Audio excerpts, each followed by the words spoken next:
अरे श्रीकांत दादा, काय करायला इथं? बोल ना मग. काय काहून नाही रे, आला बसला? जरा टेन्शन मध्ये बसलो होतो. एवढं टेन्शन काय काच नेमकं? ते गेल्या वर्षी पांढऱ्या फुलाची बॅग पेरली होती मी. हा मस्त उतार आलता. हा.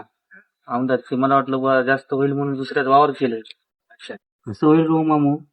जाऊ दे दादा, तेवढी काय काळजी करू नको, होईल सगळं. अबे का माणसा का ग तुम्ही 10 घंटा झाला तो फोन लागून झाला आणि तो फोन कोण उचलून झाला?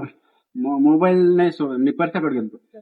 ते तू हे राहते घरी मोबाईल राहते आणि तू इकडे राहतो पुढे बाहेर. बी गेले. आणि तो मोबाईल कोण म्हणला? चार्जिंग नाही, संपलं असं.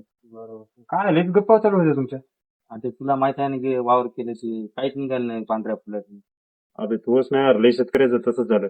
प्रत्येक ज्यानं पांढऱ्या बॅगा पेरल्या पांढऱ्या फुलाचे ते काय आहे ते टोटल सोयाबीन गेलेलं आहे बघ. एकही बॅग निघली नाही, बऱ्याच जणांचे गेलेलं आहे.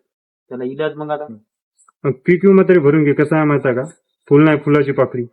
शेतात काही जरी आपल्या सोयाबीन जरी साथ नाही दिली तर पीक विमा जर मंजूर झाला तर ते तरी देतात थोडेफार पैसे. ते कुठे भरता तुम्ही? मला माहित नाही, मला तर काय तेवढं शेतीची माहित नाही. तू? दादाच करतो. नेहमी कुठे भरतो? हदगावला.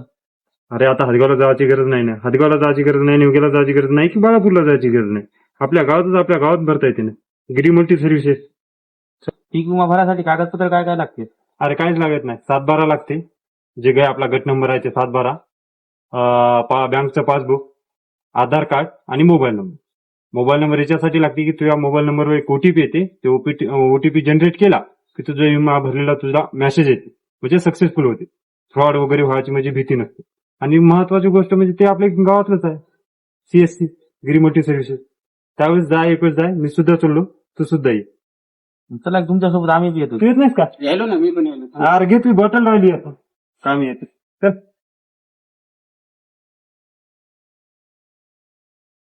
हे आहे बघ पासबुक आणि हे आहे आधार कार्ड. हे दोन आणायचे, यांच्याजवळ द्यायचे आणि एवढं झालं की काहीच नाही, फक्त आपला मोबाईल नंबर, ओटीपी येते, ते ओटीपी दिला, संपलं काम.